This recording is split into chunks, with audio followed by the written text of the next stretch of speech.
Muito bom, nós vamos fazer algumas reflexões a respeito das relações coletivas de trabalho no âmbito do nosso setor e procurar dar um ênfase exatamente para a atuação sindical e o que está acontecendo nas nossas negociações coletivas.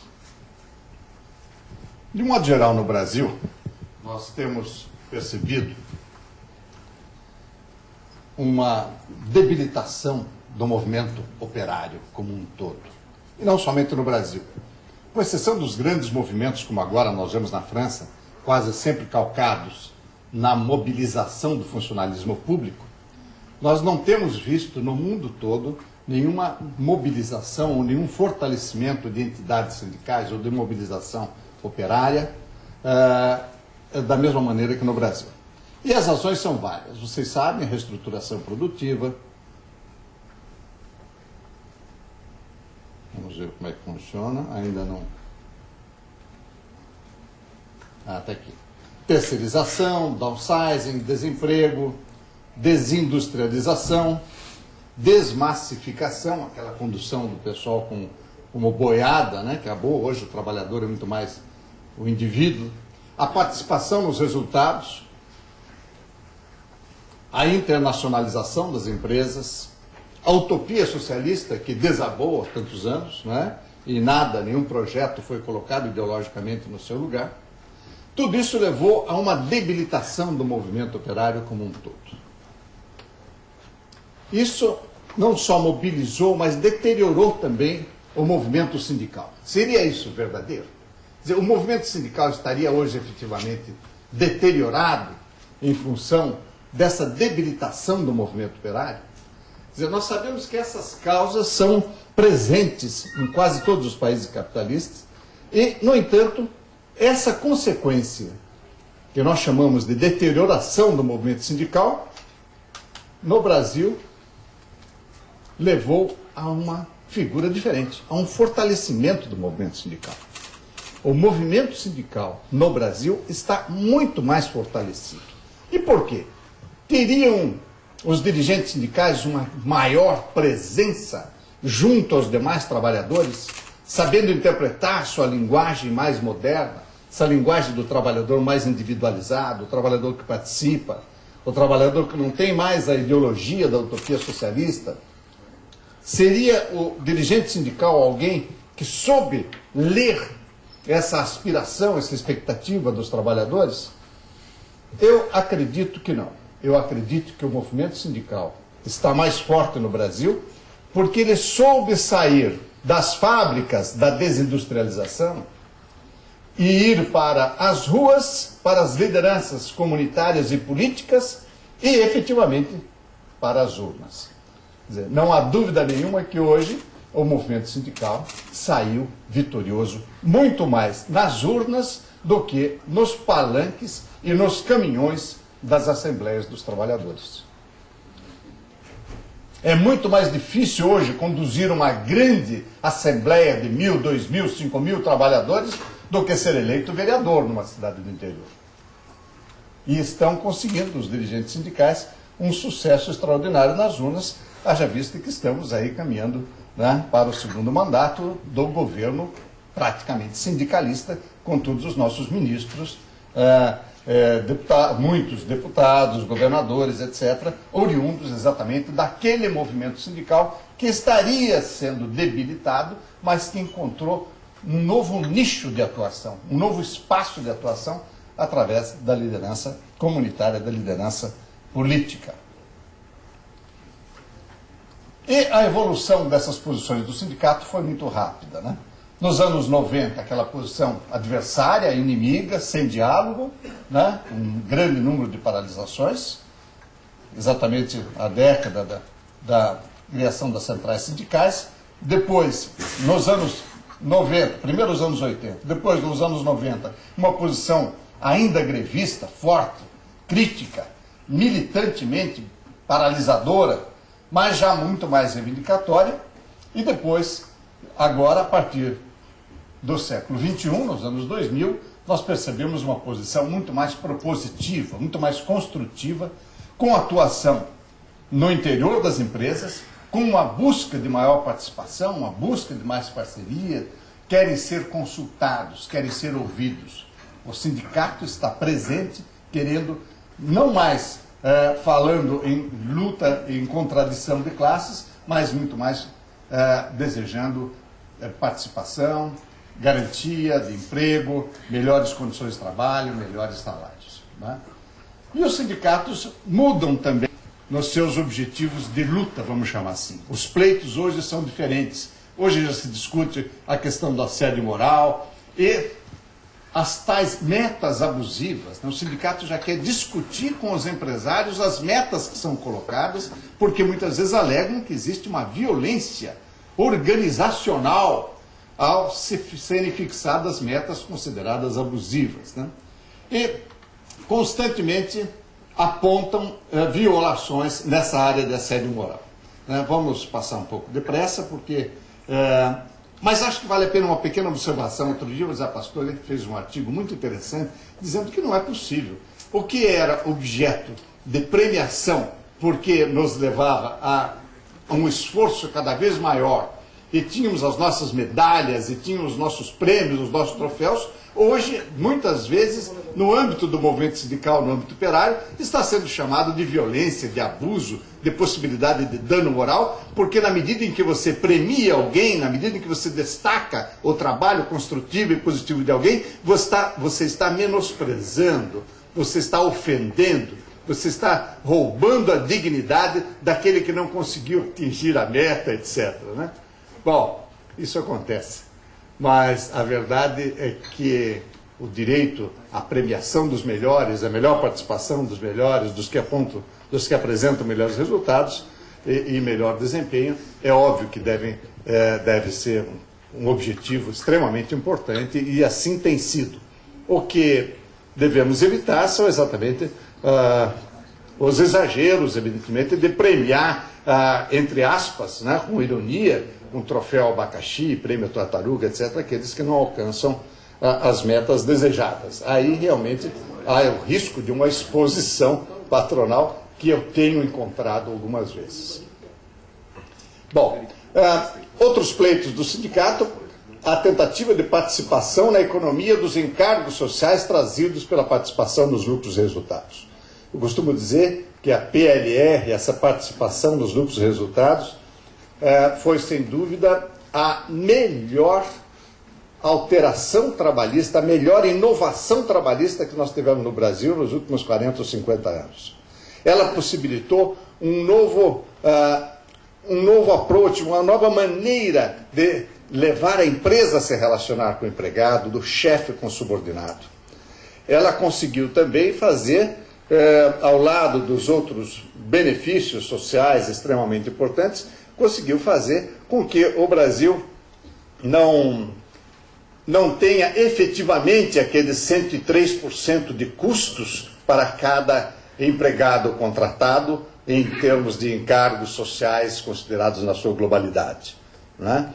Nós temos muito menos, porque nós usamos a PLR sem encargos sociais e usamos necessariamente os demais benefícios.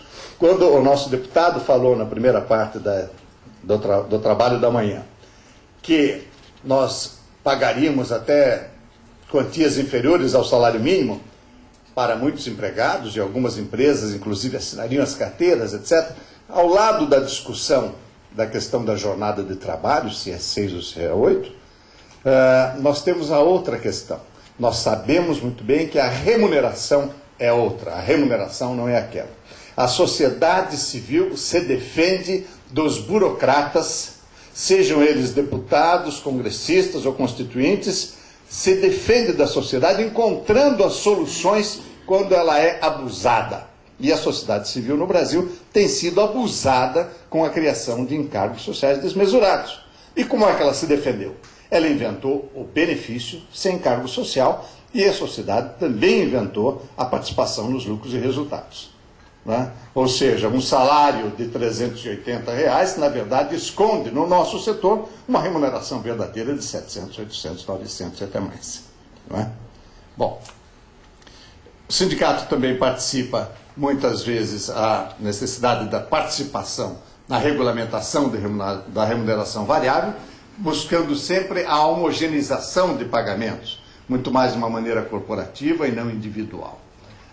A terceirização tem sido cada vez mais discutida e muitas empresas já estão discutindo com o próprio movimento sindical a qualidade da empresa que venha a ser contratada como terceirizada. Eu acho isso muito importante e tem sido uma atividade que os sindicatos estão desenvolvendo, sobretudo ao pleitear também a concessão para os empregados da contratada as mesmas vantagens, as mesmas condições de trabalho dos contratantes, não é? Vamos avançar mais depressa. A questão da diversidade, obviamente, né? Planos de saúde e previdência para companheiros do mesmo sexo, inclusive, né? Já começa a ser atendida também no âmbito das empresas. E, finalmente, questões ligadas à jornada e intervalo, que frequentemente recebe alguma intervenção, alguma interferência e interpretação diferente do próprio Tribunal Superior do Trabalho. Saúde e segurança do trabalho é uma área de atuação muito forte, o sindicato está sempre presente, e eu até registrei uma coisa interessante aqui, o dia sem e-mail. Eu vi recentemente uma notícia de que a HP nos Estados Unidos teria negociado com os trabalhadores a eliminação do uso do e-mail na sexta-feira. E, surpreendentemente, diminuiu-se muito a incidência do estresse da utilização e cresceu muito a criatividade na sexta-feira. Busca de novas soluções sem o e-mail, né? É muito fácil replicar e-mail, hein, gente?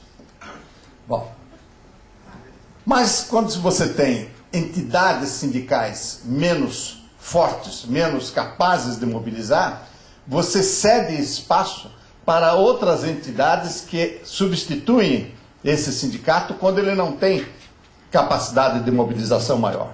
E no Brasil nós temos pelo menos 4 instituições essenciais e que são substitutas frequentes de eventual ação sindical enfraquecida. O Ministério Público, que tem atuado fortemente, muitas vezes procurando se substituir ao sindicato, querendo fazer negociações no lugar do sindicato, querendo impugnar cláusulas já negociadas por sindicatos, atrapalhando muito as relações coletivas de trabalho. O Poder Judiciário, de um modo geral, já era consenso de trabalhadores, empregadores e governo, no Fórum Sindical Nacional, que iria atualizar a legislação trabalhista, era um consenso pacífico, tranquilo, de que o poder normativo deveria ser reduzido fortemente. Aí, na calada do Natal e do Réveillon de 2005, a emenda 45 constitucional ampliou fortemente o poder normativo, substituindo também a ação dos sindicatos, porque os tribunais podem decidir as negociações coletivas, não é? Isso foi muito grave e atrapalhou muito a possibilidade de crescimento das negociações e do próprio movimento sindical. O Ministério do Trabalho, que também frequentemente se candidata a substituto do sindicato, né? Agora controlando fortemente, cada vez mais, as negociações coletivas, os contratos, os acordos coletivos e as convenções. E o Congresso, que volta e meia inventa alguma surpresa para os empregadores e para os sindicatos. É o caso da emenda 45, o caso da Convenção 158, que alguns anos atrás provocou uma grande correria no meio empresarial. Bom, no nosso setor, basicamente, nós temos alguns desafios muito importantes. O principal na nossa grande massa de mão de obra é exatamente levarmos a um reconhecimento e a uma fidelização do pessoal, através de políticas mais efetivas ainda de remuneração, mas sobretudo através do desenvolvimento do plano de benefícios, né? Através da assistência médica, do conjunto de benefícios, especialmente da alimentação, treinamento, profissionalização, a participação dos lucros e a participação do sindicato na definição do desenvolvimento desse conjunto de benefícios, tanto de remuneração específica como dos demais benefícios aqui citados. Eu acho que esse benefícios que a legislação nos permite, fazem com que a gente preste muito mais atenção no papel que o sindicalismo desenvolve no âmbito da administração das nossas empresas. Parece que muita gente ainda não se deu conta que toda alteração legislativa trabalhista no Brasil, para poder entrar em vigor, precisa do aval do sindicato. Muita gente ainda não percebeu isso. Tem muito empresário que ainda tem urticária quando escuta falar em sindicato, porque não percebeu que o sindicato é o grande parceiro da administração moderna, da gestão de recursos humanos, no âmbito da prestação de serviços, sobretudo, mas em todas as demais atividades onde o empregado exista. O sindicato é essencial. Você não pode fazer um plano de participação nos lucros e resultados sem a participação do sindicato. É absolutamente proibido. Você pode fazer uma comissão interna, mas o sindicato precisa participar dessa comissão. E quando ele participa, a liderança é sempre dele. Na área de medicina e segurança do trabalho, você tem possibilidades novas através de acordos com o sindicato. Você tem a comissão de conciliação prévia. Pouquíssimos empresários descobriram o valor da comissão de conciliação prévia. E sabe por quê? Porque nós, advogados, e os nossos amigos juízes, insistem em dizer que a comissão de conciliação prévia é uma coisa muito ruim para o mercado de trabalho, muito ruim para a empresa, muito perigosa, traz soluções instáveis. Na verdade, a comissão de conciliação prévia poderia ser uma espetacular solução para os problemas que nós temos no âmbito da justiça do trabalho. Mas essa é uma outra conversa que a gente pode verificar depois. Contratação por prazo determinado? Poder? Pode, desde que o sindicato concorde. Redução de salários. Nós, homens maiores, mulheres capazes, maiores de idade, podemos decidir a redução do nosso salário junto com o nosso empregador? Não podemos, o sindicato pode. Redução de salários, né? Banco de horas, jornadas, turnos de trabalho. É a presença do sindicato cada vez maior no Brasil, o aval sindical. Então, o crescimento da entidade sindical se dá, muitas vezes, menos pela presença do sindicato no âmbito da massa, dos trabalhadores, dos indivíduos representados, a antiga massa, e muito mais hoje, vai sumir, já sumiu, e muito mais através de uma decorrência de definições legislativas novas. Você muda aí? Aqui eu não estou conseguindo.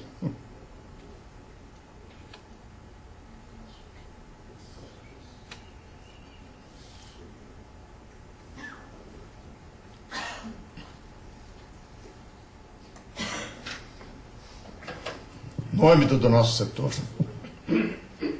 Anterior, por favor. Anterior. Eu acho que é uma dificuldade essencial no nosso setor. Nós conhecemos muitas empresas, trabalhamos 15 ou 20 empresas do setor, e com muita frequência nós temos percebido que as diretorias, com grandes e maravilhosas exceções, que as diretorias das nossas empresas ainda não perceberam que a pessoa que trabalha para ela é importante. Ainda não perceberam que, muitas vezes com milhares e dezenas de milhares de trabalhadores, eles são essenciais para o resultado. Eu vejo os diretores e os presidentes preocupados com relações com o cliente, com o business, com a contratação, com a prestação de serviço que a contratada terceira está fazendo, não, a qualidade, e não vejo essas diretorias efetivamente preocupadas com o relacionamento, com a promoção, com o desenvolvimento, com a valorização da mão de obra prestadora de serviço, do ser humano prestador de serviço. Pelo contrário, muitas diretorias não recebem a direção do sindicato, não conversam com comissões de trabalhadores, não organizam comissões de trabalhadores, não organizam eventos próprios para aumentar essa relação com os trabalhadores e seus representantes, e não formam gerentes em condições de atuar de uma maneira construtiva e positiva com esses trabalhadores. São estranhos aos trabalhadores. Isso é extremamente surpreendente, extremamente surpreendente. Muitas empresas pensam que as concessões ou as novas modificações, as melhores condições de trabalho, são concessões que são feitas para o sindicato. Não percebem que, na verdade, a verdadeira parceria com o sindicato é o que proporciona para ela efetivamente uma melhoria importantíssima na relação dos seus trabalhadores, dos seus contratados com a sua clientela. Por outro lado, a liderança tradicional do sindicato e dos sindicatos, muitas vezes não conseguem estar mais presentes com essa juventude, com essa meninada que presta serviço no conjunto maior das nossas empresas. Há uma dificuldade de diálogo, há um choque de gerações. E essa presença do sindicato no âmbito da prestação do trabalho teria que ser estimulada, deveria haver mais aberturas. Os setores de comunicação dos sindicatos raramente têm instrumentos, boletins, jornais que falam a linguagem desses trabalhadores e que chega até esses trabalhadores com o instrumento necessário para que haja essa integração maior e o diálogo seja mais verdadeiro. Então, a busca de resposta às expectativas dos trabalhadores tem que ser um trabalho muito mais desenvolvido, não só pela empresa, mas até mesmo pelos sindicatos que precisam fazer uma releitura dessas novas expectativas. Eu me lembro que outro dia um dirigente sindical importante, que está presente até, me mostrava manifestações de trabalhadores se comunicando através da rede Orkut, aquela rede de milhões de trabalhadores. E um dos setores de um determinado departamento, de uma das empresas, tem 2.500 filiados à rede daquele departamento daquela empresa. E nessa linguagem nova, via Orkut, os trabalhadores fazem as críticas e avaliações, etc., até as condições de trabalho. Isso é extremamente interessante, por ser um fato muito novo e do qual muita gente não se dá conta, porque exige uma nova leitura, uma nova ótica, um novo olhar sobre as expectativas. O turnover, que evidentemente é bastante alto, e isso faz com que a fidelização seja realmente muito complexa, né? E também os nossos gerentes não estão preparados para essa transição, né? Ainda o autoritarismo, o machismo geram problemas difíceis e muitas vezes os nossos gerentes, os nossos supervisores são somente aqueles técnicos que sabiam fazer um pouco melhor, apresentavam uma pequena produtividade a mais ou boa produtividade e foram galgados à posição de gerentes, né? E não tem uma formação gerencial mais ampla para administrar exatamente essa transição. E nós sabemos o número imenso de trabalhadores que eles supervisionam diante das características próprias da nossa prestação de serviço, né? Então, o tratamento desses indivíduos, embora numerosos, né, precisa ser cada vez mais individualizado, e o treinamento dos gerentes para esse atendimento individual e a empresa atenta a essas expectativas individuais é uma coisa que realmente nos desafia e que traz dificuldades muito grandes. Ainda como uma das outras características das dificuldades que eu tenho percebido é que nós sabemos que para muitas correntes ou para muitas pessoas o exercício do sindicalismo não se refere somente a uma representação efetiva, a uma busca de melhores condições de trabalho dos trabalhadores, mas se refere também a uma busca de afirmação política e a uma busca, muitas vezes, de recursos e de condições financeiras mais amplos para as suas entidades. Então, há um assédio de várias correntes sindicais tentando representar os trabalhadores do nosso setor. E, em alguns lugares, isso pode trazer consequências muito graves, né? Disputas judiciais que levam as empresas a terem uma insegurança muito grande no momento de aplicarem os seus acordos e as suas convenções coletivas de trabalho. O que nós poderíamos prever diante desse quadro que eu tentei pincelar alguma coisa para vocês? Nós podemos prever que proximamente nós teremos mais terceirização. A terceirização é a grande tônica, é o grande aspecto da nossa prestação de serviço. E eu acredito que essa terceirização vai aumentar, e vai aumentar fazendo com que cresça também muito mais a responsabilidade das contratantes. Como crescerá essa responsabilidade das contratantes? Na medida em que ela der possibilidade para que as contratadas se consolidem e sejam mais estáveis no setor. e deem condições para que essas contratadas possam oferecer uma mão de obra com maior qualidade, sobretudo no plano da remuneração e das condições de trabalho. Eu não acredito que isso possa ser feito através de um milagre que não vai acontecer, né? Mão de obra cada vez melhor, com menos recursos e com menores custos. Não vai dar. É uma equação que não bate. Então, dentro dessa modernidade, vamos chamar, de um grupo de terceirizadas mais estáveis, apresentando melhor qualidade na prestação de serviço, nós vamos ter uma integração muito maior entre as contratadas que vão prestar serviços não somente para as fixas, mas também para as móveis, ou seja, vai haver as mesmas contratadas, eu acredito que vão ter uma integração que vai lhes facilitar reduzir seus custos e prestar serviços de melhor qualidade. Por outro lado, os maiores desafios regulatórios também vão fazer com que as nossas margens de resultados fiquem cada vez mais estreitas, e isso vai impactar fortemente as nossas negociações coletivas.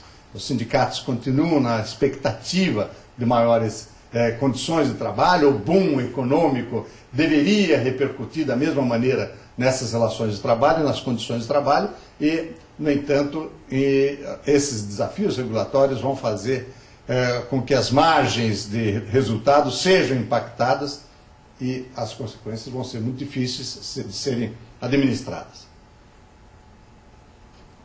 Acredito também que as negociações vão cada vez mais se dirigir aos trabalhadores de nível primeiro dentro da empresa, de nível mais baixo dentro da empresa. Quer dizer, os supervisores, gerentes, etc., vão gradativamente sendo excluídos do resultado das negociações coletivas para serem objeto de uma política, para serem sujeito de uma política, de um tratamento de relações, de condições de trabalho diferenciadas por parte dos empresários. Não dá para você esperar do seu gerente, do seu supervisor, que ele seja a sua âncora de sustentação nas negociações tão difíceis, tão apertadas que você tem com o sindicato e com os trabalhadores, e ao mesmo tempo tratar os supervisores e gerentes com a mesma política que você está querendo implantar ou que você precisa desenvolver junto aos trabalhadores de primeiros níveis de remuneração. Você precisa separar as coisas. Acredito que os sindicatos vão, graças a essa percepção nova das empresas, vão estar cada vez mais presentes nessas negociações. As empresas irão perceber que a negociação permanente e a valorização do sindicato como interlocutor é uma grande ferramenta de gestão.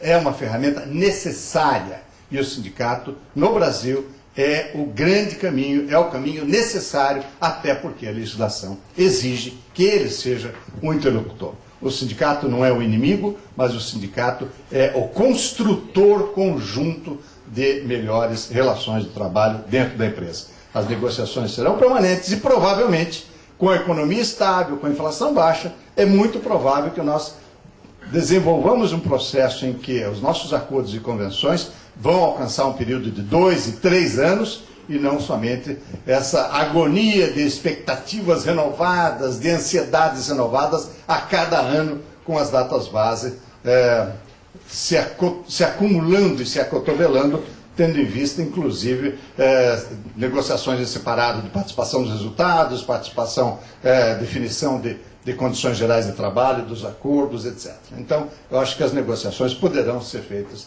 por um prazo mais longo. E o que eu acredito é a minha previsão para o setor. Essas são algumas reflexões, então, que eu queria apresentar para os senhores nesta manhã.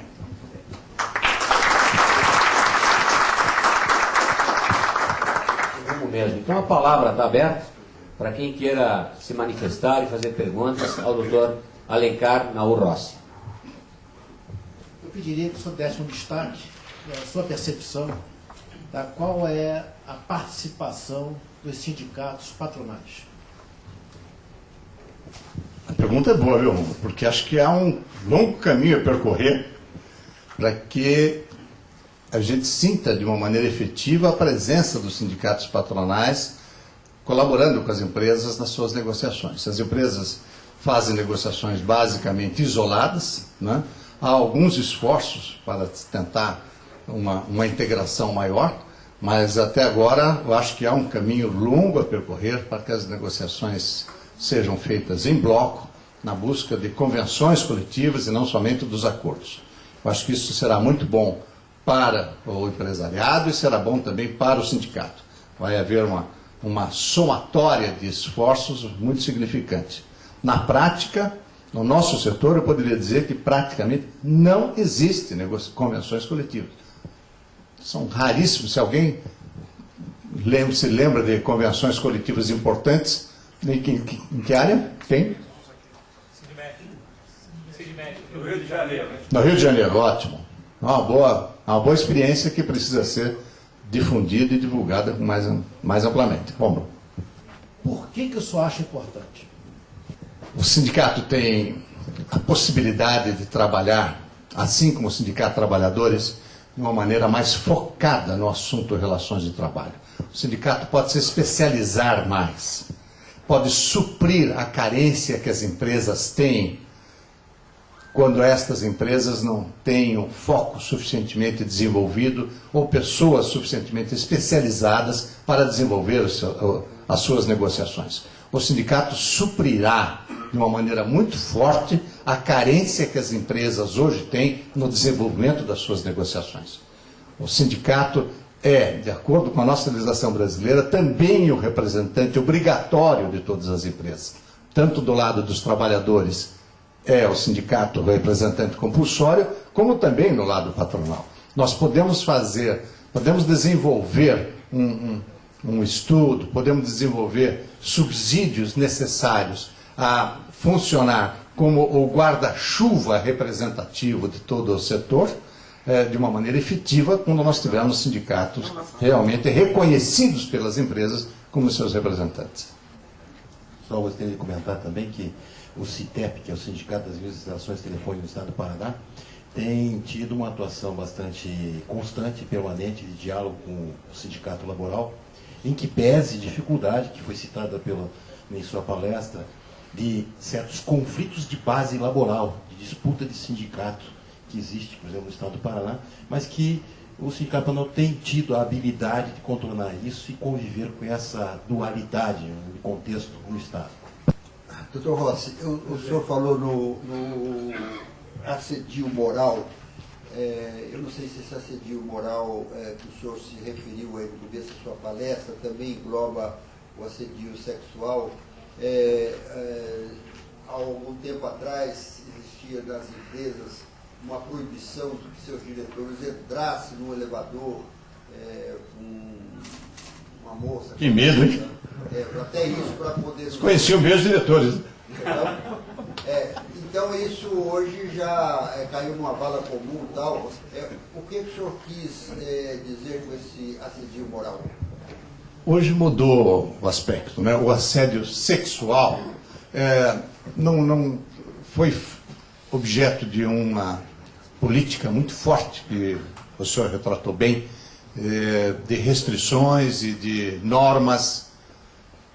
Eu acho que no Brasil, ao contrário, por exemplo, dos Estados Unidos, o Zé pode falar melhor do que eu sobre isso, nós não temos tido um número de reclamatórias, de problemas graves na área do assédio moral, do assédio sexual. Entretanto, houve a tal evolução, entre aspas, do assédio para o chamado assédio moral. E o assédio moral é hoje objeto de reclamações, de reivindicações financeiras, a miúde em todos os lugares. E esse assédio moral é fruto de qualquer comportamento mais duro de um chefe sobre o subordinado, de maior exigência, uma advertência que seja eventualmente publicada, uma advertência que seja comunicada e os outros trabalhadores percebam, isso é chamado de assédio moral. A relação chefe-subordinado comporta frequentemente a possibilidade de acusação da empresa de assédio moral. Como também se chama assédio moral a fixação de metas que os trabalhadores eventualmente achem abusivas e prejudiciais para a sua saúde, para as suas condições de trabalho, para a sua dignidade. Se chama também assédio moral. Se o movimento sindical como um todo apresenta muitas razões para estar mais deteriorado, mais enfraquecido. Por outro lado, nós temos um movimento sindical fortalecido na medida em que a legislação o fortalece, na medida que alguns sindicatos têm uma presença muito significativa e souberam ler essa nova linguagem dos trabalhadores, né, e souberam assumir uma posição cada vez maior de negociadores competentes. Nós temos alguns exemplos no âmbito do nosso próprio setor que são muito significativos. Aquela bagunça, aquela coisa dos anos 80, dos anos 90, talvez fosse fruto também de um sindicalismo que estava emergindo depois de muitos anos de repressão e que estava procurando caminhos, né? Afinal de contas, anos 80 foram os anos, foi a década da criação das centrais sindicais, com várias centrais procurando ainda a reafirmação de suas lideranças. Foi um caminho extremamente difícil para todos, porque nós, empregadores, também não sabíamos negociar e não aceitávamos negociar e não aceitávamos o sindicato como parceiro numa mesa, né? Havia muito trançapé dos dois lados. Então, eu concordo, no modo geral, com as suas reflexões. Haja mais ação e consequente, porque o sindicalismo hoje está não somente presente em todas as nossas atividades de gestão de pessoas, mas presente na nossa definição política como nunca esteve. Né? Não podemos desconhecer. O país é quase uma república sindicalista no sentido dos sindicalistas que a estão dirigindo, não no sentido político ideológico. Doutor Alencar, a questão relativa a previsões. O INSS, a Previdência Social, ela está carente de uma revisão de cálculo atuarial, porque está quebrada e tem uma equação de longo prazo que tem que ser resolvida. Senão esse déficit aumenta cada vez mais. E para se fazer esse cálculo atuarial, tem que levar em consideração a expectativa de vida do brasileiro. Está melhorando sensivelmente. Isso implica em mexer em anos de trabalho para aposentadoria. Ou seja, dilatar mais o tempo de trabalho do trabalhador. E para ter o benefício da aposentadoria. Então, a pergunta é: existe espaço no sindicato que transitar isso aí através de lei no Congresso, mas vai ter que transitar realmente para os sindicatos, para as centrais sindicais. Existe espaço no Brasil, a exemplo do que está acontecendo na França, que está fazendo a tentativa de passar de 37 anos para 40 anos o tempo de contribuição. A Alemanha também está nesse sentido, de movimento de dilação do tempo de trabalho. No Brasil, em relação a esse aspecto da dilação também do tempo de contribuição para usufruir da aposentadoria, é viável hoje? É possível abrir esse espaço de diálogo, de conversa? Eu acho que as tentativas que foram feitas no governo Fernando Henrique e no início do governo atual, do primeiro governo Lula, não chegaram a dar as respostas que a Previdência necessitaria para ver esse equilíbrio. E retomando uma afirmação pesada do Gustavo Neri, na palestra anterior, do Marcelo Neri, ele, crítico do salário mínimo, é crítico também em razão do grave resultado que o aumento do salário mínimo traz para a Previdência, com seus 12 bilhões de déficit anual, pelo menos. Né? Eu não acredito, isso é questão de crença pessoal, eu não acredito que esse Congresso que está aí, né, num ano eleitoral, como será o ano que vem, ou esse Poder Executivo, com toda essa composição dos dirigentes sindicais, oriundos da CUT especialmente, eu não acredito que eles tenham condições para propor qualquer nova alteração importante na área previdenciária, assim como não tem mais, perderam o momento, não tem mais força suficiente para pleitear, para propor a alteração significativa da legislação trabalhista. Eu acho que dos dois lados, o primeiro esforço do governo Lula em 2003 foi fantástico, a organização do Fórum Sindical, do qual o pastor e eu participamos ativamente, e outras pessoas aqui presentes também participaram muito. Foi um esforço muito bem coordenado, muito bem feito. Foi o melhor esforço, talvez, dos últimos 40 anos de tentativa de reformulação da nossa legislação trabalhista, que seria um passo para, eventualmente, também repercutir na sua alteração a alteração da legislação previdenciária. E, no entanto, nós tivemos uma frustração enorme. O consenso de trabalhadores, empregados e governo não foi o suficiente para vencer a oposição que muitas instituições trabalhistas ou patronais colocaram no âmbito do Congresso, e o Congresso foi suscetível a essas pressões para bloquear qualquer tentativa de andamento. Então, eu não acredito efetivamente numa possibilidade de modificação nos próximos anos. Nem a tal da unicidade sindical não vai cair nunca no Brasil. Fale, Cidade. Mas está ocorrendo uma modificação interessante aí, quando você vê as centrais sindicais, né, reivindicando aquilo que condenado durante anos, né, que é a contribuição sindical, e operando no sentido de se autossustentar e aí, então, invadir o campo da representação sindical. Eu queria te perguntar sobre essa questão das centrais sindicais e a contribuição sindical, de uma maneira isolada, se referindo não a uma melhoria das nossas relações, não a uma melhoria dos nossos recursos previdenciários, mas se referindo exclusivamente a uma busca de participação num bolo, né? Isso pode ser eventualmente objeto de uma troca, de uma negociação, CPMF, sei lá o que, aprova aqui, dali, tá? E isso pode passar. Mas é lamentável, porque é muito pontual e não se trata de reforma trabalhista, né? Se trata da busca de uma vantagem malandra. Lá naquela reforma, você trabalhou muito, no Pastor, meu nome é Carlos Cidade. Né? A gente tinha um movimento parecido com esse, quer dizer, as centrais podiam vir a invadir, a competir com as entidades sindicais. Limitadas territorialmente. Sem negociações coletivas, né? Desde o início nunca se pensou em conceder às centrais o poder de negociar. Claro, não, certamente, mas isso era um temor lá na época. Mas isso hoje também se aparece nesse processo, né? Quando as centrais começam a se fortalecer, a tomar dinheiro dos sindicatos, a se autossustentar e aparentemente entrar na negociação. Eu acho que fica mais difícil quando você pega uma entidade mais geral, como uma central, fazer uma negociação. Né? Você lembra das diversas vezes que tivemos no Congresso, em aspectos institucionais, trabalhando em legislações, era muito mais fácil trabalhar com entidades perfeitamente identificadas, sindicatos bancários, sindicatos metalúrgicos, do que com a CUT, ou com a Força. Né? Era mais difícil a negociação. Como é que você vê esse rearranjo que aparentemente está acontecendo? Cidade, sabe que eu não sei, talvez o Toschi possa me ajudar nessa reflexão, mas eu vejo agora uma presença e uma possibilidade de atuação das centrais no campo das negociações muito mais reduzido do que nós vimos no final da década de 80 e durante a década de 90, onde, quando você negociava com uma categoria, os projetos da central e os objetivos da central estavam na mesa de negociação, estavam na cabeça dos dirigentes sindicais com quem você negociava. Você sentia, não, agora eu vou negociar lá, mas aquele pessoal é da CUT, é com a CUT que eu vou negociar.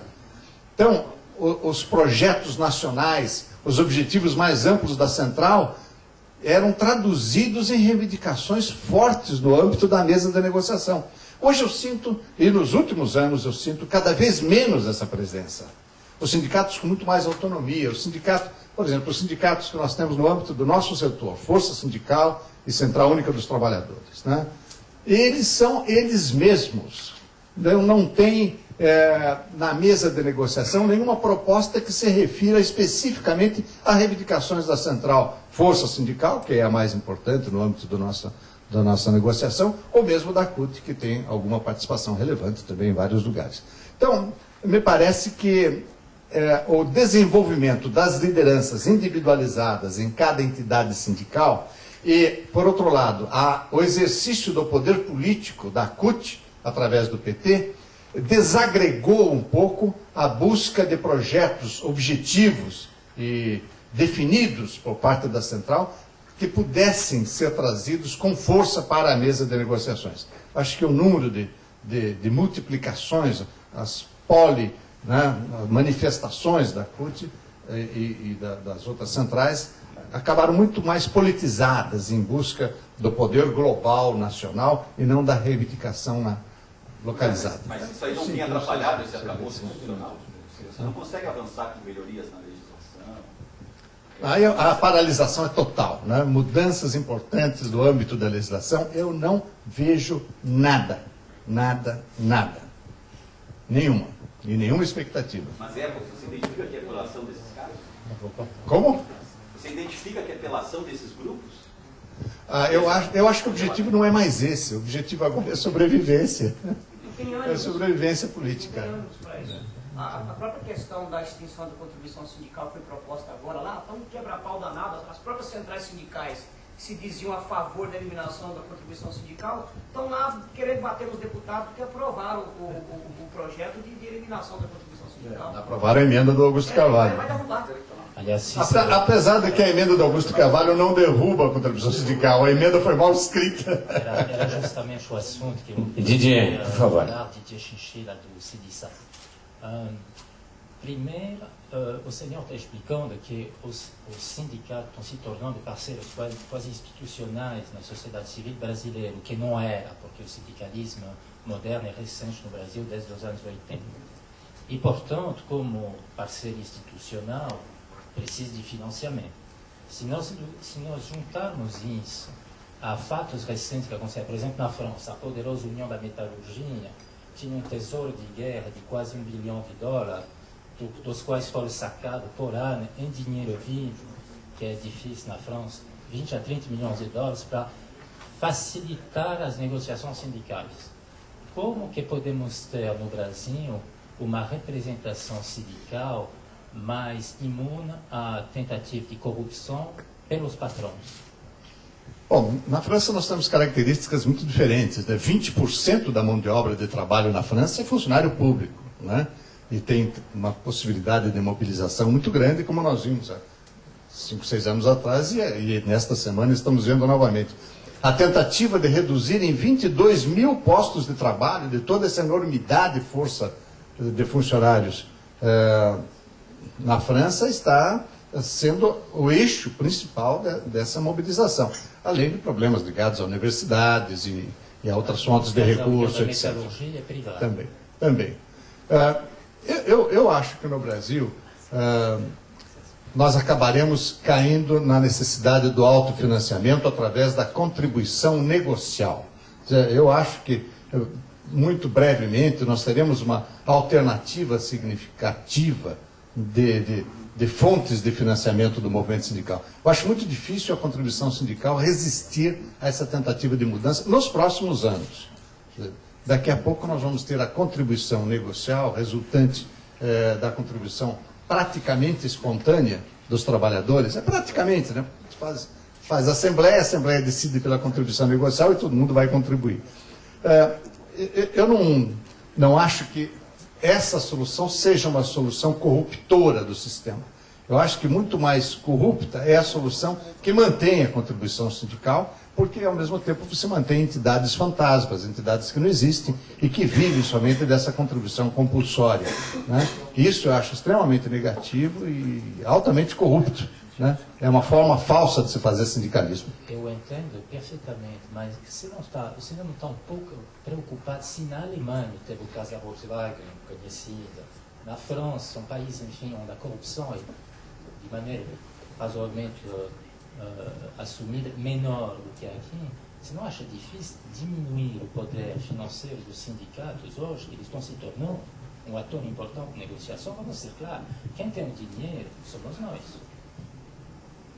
Não é importante manter um sindicato independente, com capacidade de não ser comprado?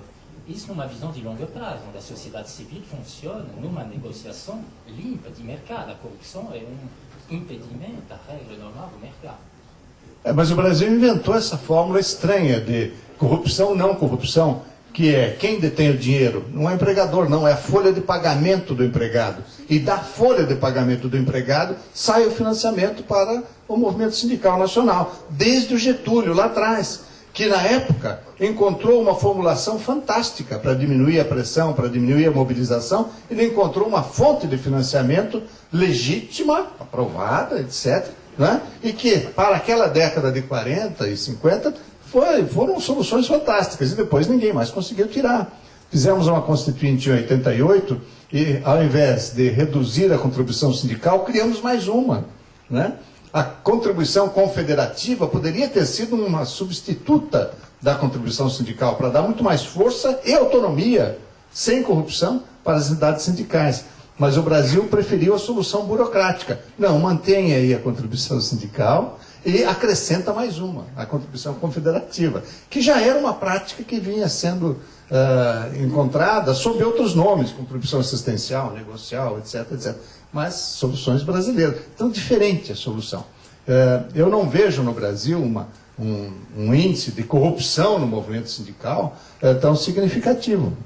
O CODEFAT, que fez centenas de milhões de concessões de contratos para a formação de mão de obra nos últimos 10 anos, teve pouquíssimos